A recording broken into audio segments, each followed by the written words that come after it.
Welcome to Playing Finish. Today is October 27th, 2012, and in this video I'm going to be comparing the iPad, which came out early 2012, called the iPad 3 or iPad 3rd Gen, the iPad late 2012, aka the iPad 4th Gen, and the iPad mini. So let's get started. I'm going to go over the display, graphics, memory, storage, cameras, all sorts of things, as well as dimensions, and finally conclude off with battery and more, going into the pricing aspects and what you'll be getting for the price. So let's get started with the display. The iPad mini, as you guys know, is a 7.9-inch LED backlit IPS LCD display. The iPad 3rd Gen is a 9.7-inch LED backlit IPS display, and the iPad is a 9.7-inch LED backlit IPS LCD display. So the 4th Gen and the 3rd Gen iPads are really similar, and the iPad mini of course has a smaller display. That's pretty much the only difference, until when it comes to resolution, which I'm also going to cover. But I just want to let you know that for each device, for every device that I'm talking about, you can find detailed coverage over at my channel, Play Infinite. For example, I just made a video talking about the iPad mini specs and the features, which I'm going to be doing in this video as well. But if you want more in-depth look at only one specific device, definitely go over to the channel, check out those videos as well. Anyways, like I forgot to mention, in this video I'm going to go over the specs and mostly the features, and it's not really going to be a hands-on video. You guys probably figured that out already. Anyways, in terms of the resolution, the iPad mini is at 1024 by 768. The iPad 3 is at 2040 8 by 1536, and the iPad late 2012 4th Gen is 2048 by 1536. So again, the iPad 3 and 4 are on par, whereas the iPad mini is a smaller resolution. But this is where it all comes down to, is the PPI. The iPad mini is only 163 PPI. The iPad 3 3rd Gen is 264 PPI, whereas the iPad 4th Gen is also 264 PPI. So as you can see, the 3rd Gen, 4th Gen iPad have exactly the same display. You're going to see no differences between the two. In terms of CPU, which is a raw processing power of these devices, the iPad mini has a 1 GHz dual-core A5 CPU. The iPad 3 has a 1 GHz dual-core A5X CPU, and the iPad late 2012 4th Gen, the newest one, has a 1 GHz dual-core Apple A6X CPU, which Apple promised, I believe, 2 times the performance as the previous A5X processor. So this is where the new iPad, the iPad 4, really shines in comparison to the iPad 3. In terms of the graphics, they're pretty much all the same thing. Power VR, SGX, MP4 Plus. That's the same throughout the 3 iPads. In terms of memories, the iPad mini only comes with 512 megabytes of RAM, and the iPad, the 3 and 4th Gen, come with each 1 gigabyte of RAM. In terms of storage, they're all available in either 16, 32, or 64 gigabyte variants. And in terms of front-facing cameras, so now moving on to cameras, the iPad mini has a 1.2 megapixel front-facing camera, which is actually really good. The iPad 3rd Gen has a VGA 640 by 480 resolution front-facing camera, and the iPad 4th Gen has a 1.2 megapixel front-facing camera, which is on par with the iPad mini. In terms of rear-facing camera, the iPad mini has a 5 megapixel f/2.4 camera. The iPad 3rd Gen has a 5 megapixel rear-facing camera, and the latest one, the iPad 4th Gen, has a 5 megapixel f/2.4 lens camera as well. So it's on par once again with the iPad mini.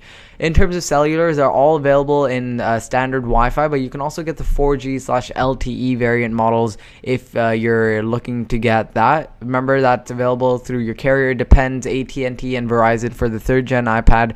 For the 4th Gen, pretty much the same thing, but I believe also Sprint and KDDI will offer the LTE one, and I'm not really sure about the LTE version for the iPad mini, but of course you can get it unlocked from the Apple Store online, or you can just hop right into a brick-and-mortar Apple Store.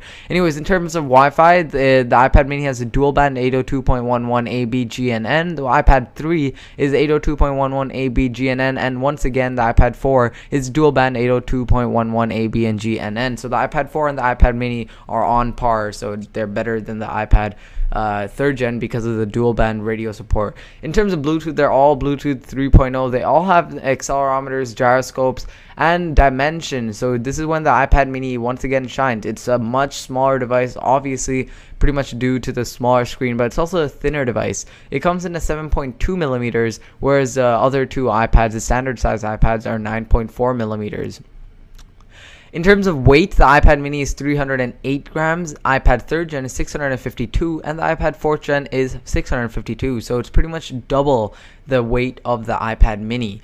Battery life. So this is what you guys probably want to know. The iPad mini's battery is actually 16.3 watts per hour lithium polymer battery, whereas the iPad 3 is a 42.5 watt per hour lithium polymer battery. And again, the iPad 4 is the same thing as the iPad 3, 42.5. So you can see it's a much larger battery, but that doesn't really translate into a much larger battery life. They all have 10 hours across from them. The battery lives are pretty much on par for all the devices. The reason that Apple could only put a smaller battery in is of course due to the smaller size. It's only 7.9 versus the 9.7 inch body of the larger iPad, so they couldn't fit a huge battery in there, but they did optimize the battery a lot. And considering that it has a low power usage CPU, the A5 processor, and only 512 RAM, and the screen's not that high in terms of resolution, that's why it leads, the 16.3 watt per hour battery leads into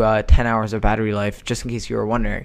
In terms of ports, the new iPad mini has a Lightning and 3.5mm headphone jack. The iPad 3 has a 30 pin and 3.5mm headphone jack, and once again the iPad 4 has a Lightning and 3.5mm headphone jack. So again, the iPad mini, iPad 4 are on par with each other. In terms of location and data and things like that, they all have Wi-Fi, digital compass, 4G, 3G support, Wi-Fi. It really depends on the model you get for the LTE and Wi-Fi, and that's what I'm going to cover right now. So now moving on to pricing. The iPad mini comes in at $329 for Wi-Fi only, $459 for cellular.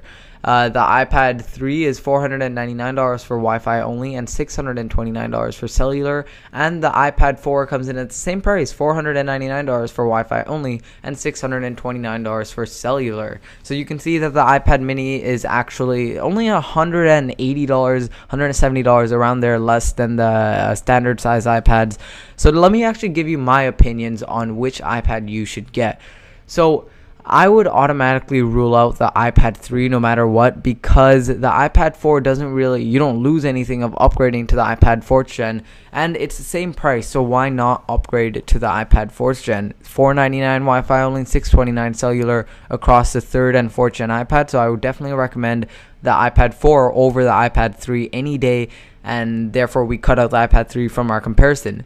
Now it's between the iPad mini and the iPad 4, so 4th gen. So which version should you get? I think you should hop on board with the 4th gen iPad, of course, unless you want a small screen. That's the only reason I could think of why you would want the iPad mini. Of course, it's $170 or so more, but I believe that that's worth it. It's justifiable. It's a bit thicker and weighs more. However, it has it's just a bit more better. It has a larger processor, better screen, significantly better screen. So I would definitely recommend hopping on board with the latest iPad 4, higher PPI as well, and it's just pretty much all around better or on par with the iPad mini. So definitely go over and think about purchasing the iPad 4, but also you should definitely go and try it in the Apple Store before you purchase it, or try it in a Best Buy or whatever. Try it in the store before you purchase. Make sure you're fine with the iPad mini size. If you want something bigger, the iPad 4 is a viable option, but you can also check out other tablets such as Android tablets, Windows 8 tablets. There's many other tablets you can check out, but if you want more coverage on those, definitely subscribe to PlayFinite as well. I do a lot of coverage on Apple, iPads, iMacs, MacBooks, all sorts of things, but I also do coverage on Windows 8 devices, Microsoft devices, Android devices, Android manufacturers, so definitely subscribe to PlayFinite if you haven't already. But yeah, let me know what you guys think about it, of which device you should get down below in the comment section, or which device out of these three are the best. I can for sure say iPad 3 is ruled out unless you were to get it used, but I'm only talking about new, buying from brand new Apple Store prices. So which device do you think is the best option? Let me know what you guys think down below in the comment section. And if you haven't subscribed to PlayFinite, definitely click that subscribe button for more coverage on anything technology related. Thanks for watching. Peace.